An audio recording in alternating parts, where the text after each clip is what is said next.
አቅማጣው ወደዋሰ ተጎዳው ሰው የለ ሀሱ ብሎ ሁለቱንም ተከሻዬ ሲይዘኝ ደንግጬ ቀና አልኩኝ። ይቅርታ አስቸኳይ ነገር ገጥሞኝ ስለነበረ ነው ስልክ ያላነሳሁት አልኩት።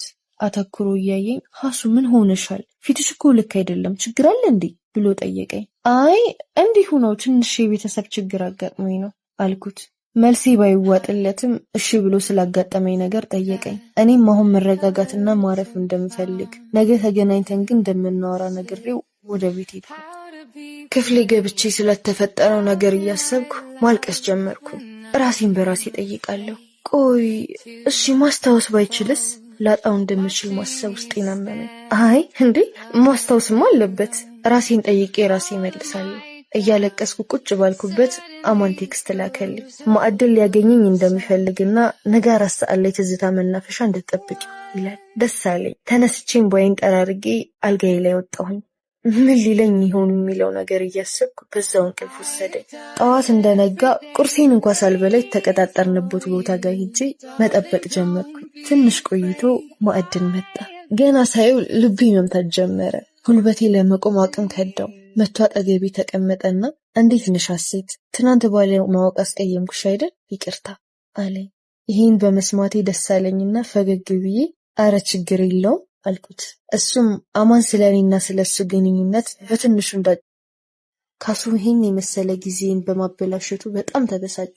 ስልኬን አንስቼ ደወልኩኝና ምን ፈልገህ ነው 10 ጊዜ የምትደውለው ብዬ ጮህኩበት። ምን ማድረግሽ ነው? ቆይ ምን ሆነሽ ነው ስልኬን ማታነሺው? ሰው ይጨነቃል ብለሽ አታስቢም እንዴ? በዛ ላይ ዛሬ ተቀጣጥረን ነበር እኮ ብሎ ጮኸኝ። እየደወለ መረብሹ ሳያንስ መጮህ ይበልጥ አበሳጨኝ።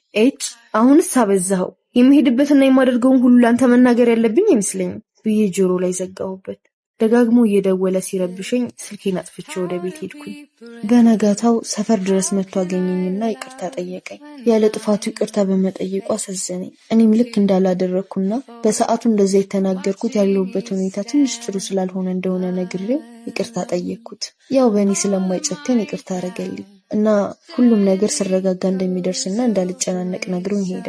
የካሱ እንደዚህ መሆን አስፈርቶኛል። ነገሮች ከቁጥጥር ውጭ እንዳይሆኑ እድሜ ለካሱ ሁሉም ነገር መናገር እንዳለብኝ ቢሰማኝም እንዴት ብዬ ማስረዳትና መናገር እንዳለብኝ ግን ግራ ገባኝ። ከዛም ለእህቴ ከመጀመሪያው ጀምሮ ያለውን ነገር ነገርኳት።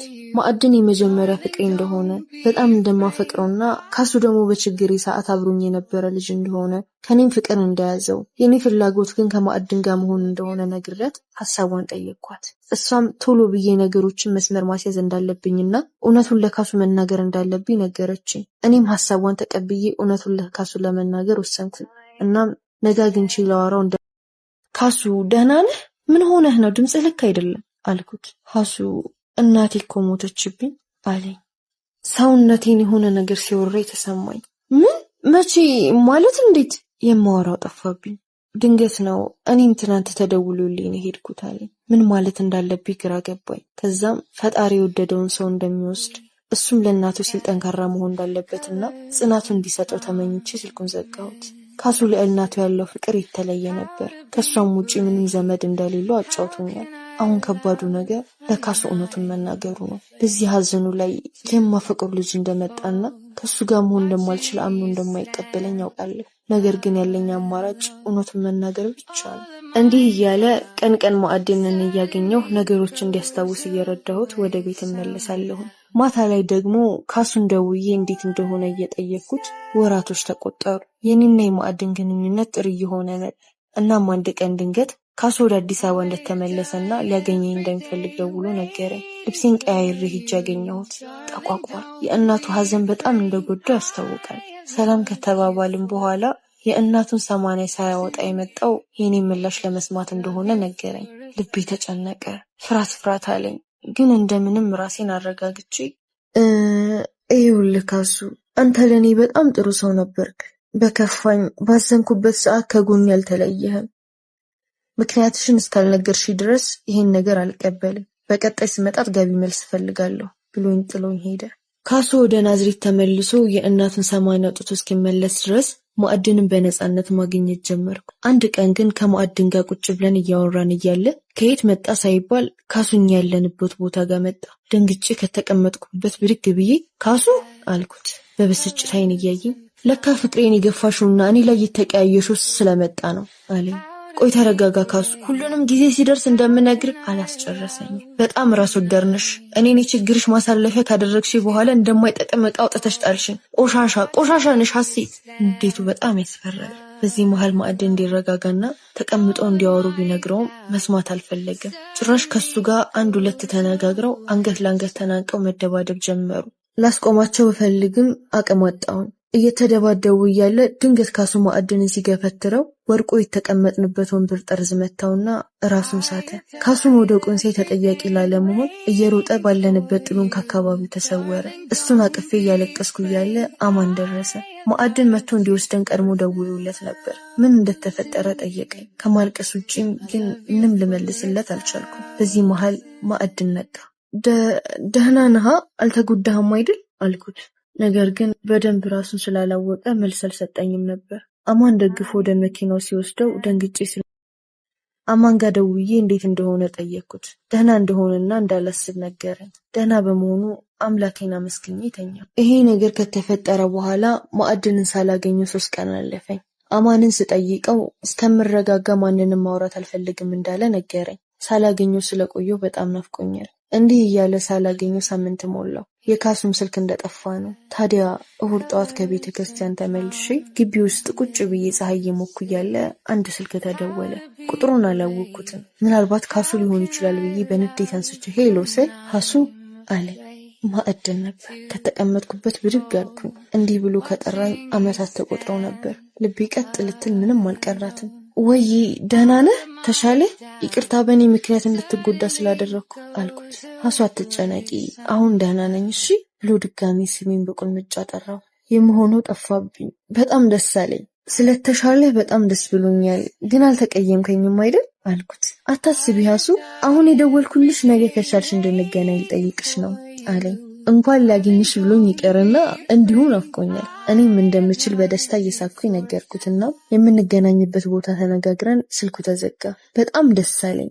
ነገ አልደርስልሽ አለኝ። ክፍሌ ገብቼ ልብስ መምረጥ ጀመር። ለመጀመሪያ ጊዜ እንደምንገናኝ ያክል ነበር እየተሰማኝ የነበረው። በነጋታው ደስ እያለኝ የተቀጣጠርንበት ቦታ ጋር ሲደርስ ማዕድን ሱፍ ለብሶና ተቃቅፈን በቆምንበት ሀሱዬ ብሎ ሲጠራኝ ቀና ብዬ አይቼው ወይ አልኩት። ከዛም አንድ ጊዜ ዓይንሽን ጨፍኝልኝ አለኝ። እንዴ ለምን ስለው አንድ ጊዜ ብቻ ጨፍኝልኝ ብሎ አስጨፈነኝ። ፊቴ በደስታ እያበራ ነው። ልቤን በደስታ እየመታ እንደቆምኩኝ አሁን መግለጥ ትችያለሽ አለኝ። ስገልጥ ማዕድን ተንበርክኮና በእጁ ቀለበት ይዞ ሀሱዬ ያን ያልኩሽን ታስታውሻለሽ? ብዙ ሴቶች ቢኖሩም ልብ የሚመታላት ሴት አንቺ ብቻ ነበርሽ። አሁንም ምንም አልተቀየረም። ትላንትም ዛሬም ነገም አፈቅርሻለሁ ሀሱዬ፣ ታገቢኛለሽ አለኝ።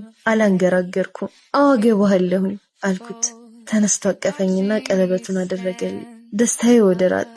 ከመጠን በላይ ነበር ደስ ያለኝ። የዛሬዋ ቀን በልዩ ሁኔታ ማስታወሳት እንደሆነች እያሰብኩኝ አንዴ ቀለበቱን አንዴ እሱን እያየሁ ባለሁበት ሰዓት ብራቮ የሚል ድምፅ ሰማንና ሁላችንም ዞርን። ካሱ ነበር። ደነገጥኩኝ። የዛሬዋንም ቀን ሊያበላሽብኝ መሆኑን በማሰብ ምን ልታደርግ መጣህ ብዬ ወደሱ ልራመድ ስል ሽጉጥ አውጥቶ ደቀነብኝ። ደነገጥኩኝ። ካሱ ለእኔ ሽጉጥ ማውጣቱን አስገረመኝ።